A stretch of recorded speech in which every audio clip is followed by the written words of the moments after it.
Friends, I cannot overstate how important this campaign is. Generations, Faith for the Future. The goal of our campaign is to raise $900,000 to be given over the next 3 years. That sounds like a lot of money, but that will allow us to pay off our capital improvement plan line of credit, which currently is just over $300,000. And it will also finance the projects that we will undoubtedly have to do over that same period.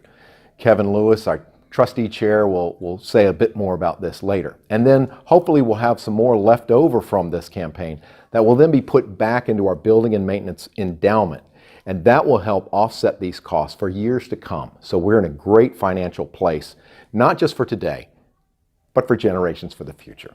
Greetings to all who attend and support Braddock Street United Methodist Church. My name is Kevin Lewis. My wife Shelley and I have agreed to serve as the co-chairs for the 2019 capital campaign. As the capital campaign team prepares for this program, we've been reminding ourselves of a couple of themes. We need to find the why. Why are we here, and what do we do, and why do we do it? And then also what God wants to do through us, or me. Shelley and I shared and will continue to share our why, which is focused on attending and raising our children in Braddock Street for the past 25 years. Now, 25 years may sound like a very long time, but as we all know, time passes very quickly. Every family needs a plan, and the Braddock Street family needs a plan as well. The value of our facilities is nearly $12 million, and just like your house, it requires a plan for repairs and maintenance. Up until 2013, maintenance was essentially on a pay-as-you-go basis, or in other words, wait till it breaks, and then we fix it. In recognition of the aging of our facility and the fact that building systems have an expected life cycle, the trustees developed a capital improvements plan, the CIP. This is a planning document that was developed in anticipation of replacing systems near or at the end of their life. The plan is submitted and approved by the Church Council each year around this time, so we're working on it right now. Maintaining our facilities is an ongoing process, which is expected to cost approximately $125,000 every year. I know that sounds like a lot, but things add up quickly. We replaced the rooftop chiller, the main unit serving the fellowship hall, the system serving the kitchen and child care area. We replaced the dishwasher and the refrigerator units in the kitchen. This past year, we replaced all the units serving the classrooms and administrative offices. You should know that many of these projects also have some environmental benefits. We are currently saving over $10,000 every year on energy based on the equipment we've replaced over the past few years. That allows us to spend that $10,000 on other things like missions for the church. The industry rule of thumb is mechanical systems will last between 25 and 30 years. In many cases, we barely squeak by as individual components and large equipment were showing signs of catastrophic failure just as we planned to replace them. Chiller quit working the spring we planned to replace it. Just one example.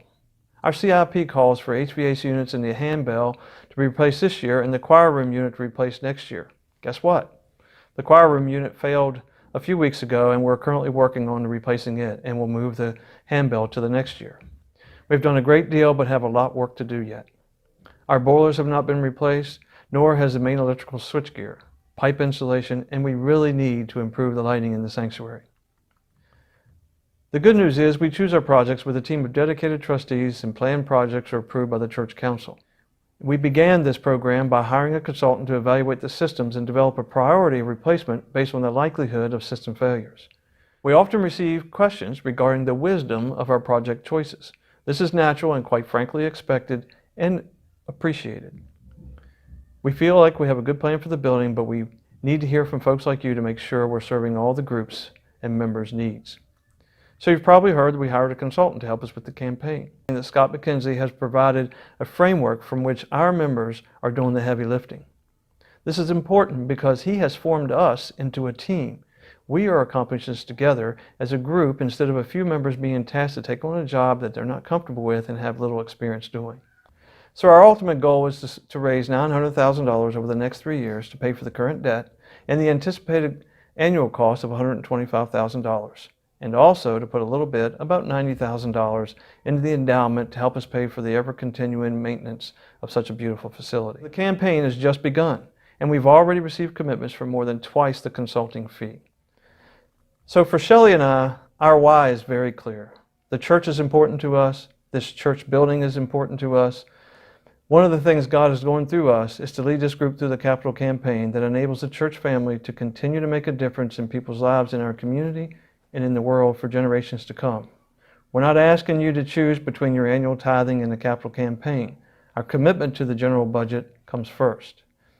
But please consider participating in the capital campaign as well, which will ensure that our facilities are in good shape for generations to come.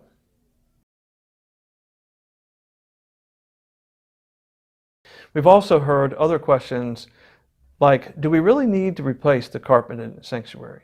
Is the organ paid for? Why are we still in debt when we've had so many other campaigns? Yes, we did need to replace the carpet. I think it's wonderful that folks have to ask, because it tells me that people attend church on Sundays and are engaged in worship and fellowship and simply did not notice the condition. But I can tell you it was stained and worn and well past its life. As I noted, I've been coming here for 25 years, and I don't believe it's been replaced during that time period. So let me talk to you about the numbers for a minute. We spent almost $450,000 in 2017 on the chiller, the classroom units, and the fellowship hall lighting. We currently only owe $340,000. So yes, the organ is paid off, as are numerous other projects, such as the sanctuary renovation that included the expansion of the chancel area, the construction of the much-needed ramp, the projection screens, and many other things. We've also paid off the dishwasher and refrigerator units in the kitchen, the aluminum doors in both buildings, the conference room project, numerous roofing and gutter repairs.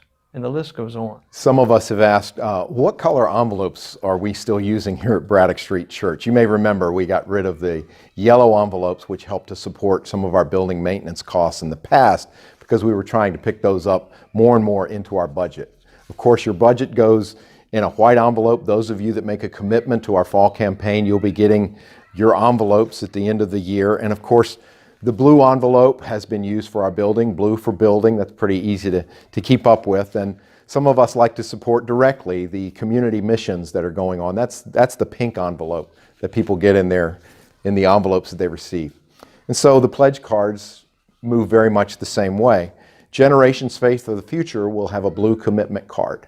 So that keeps everything, the blue commitment card with your blue envelope. But I do want to say a word about your commitment this fall to our church's general budget. This gets priority. So as you make your commitment to our capital campaign, remember that's over and above your commitment to our ongoing ministry of the church, which is funded by our general budget. So one of the questions that some of us may have is, how can I make a financial commitment for 3 years when I'm not sure what the United Methodist Church is going to do regarding our questions about sexuality and full inclusion? And that's a fair question. And undoubtedly, whatever the denomination decides, there will probably be a few of us who feel uncomfortable with that decision or how our congregation has responded. But for most of us, whatever the denomination decides, we're still going to be Braddock Street Church. Most of us are here because we experience God here. We experience God, and we love the supportive relationships that we find at Braddock Street Church that encourage us on our journey with Jesus Christ. Our congregation is going to continue to make disciples of Jesus Christ for many, many years to come. And that's without regard to whatever the denomination decides. And you know what? Undoubtedly, people in this congregation have disagreed about things in the past. Undoubtedly, we will disagree about things in the future. As one of our church members says, though, just because we don't see eye to eye doesn't mean that we can't walk hand in hand. We've got great ministry to do, and we're going to continue to do that. So I hope that you will continue to support Braddock Street Church and Christ's ministry here and join with us in this campaign, Generations, Faith for the Future.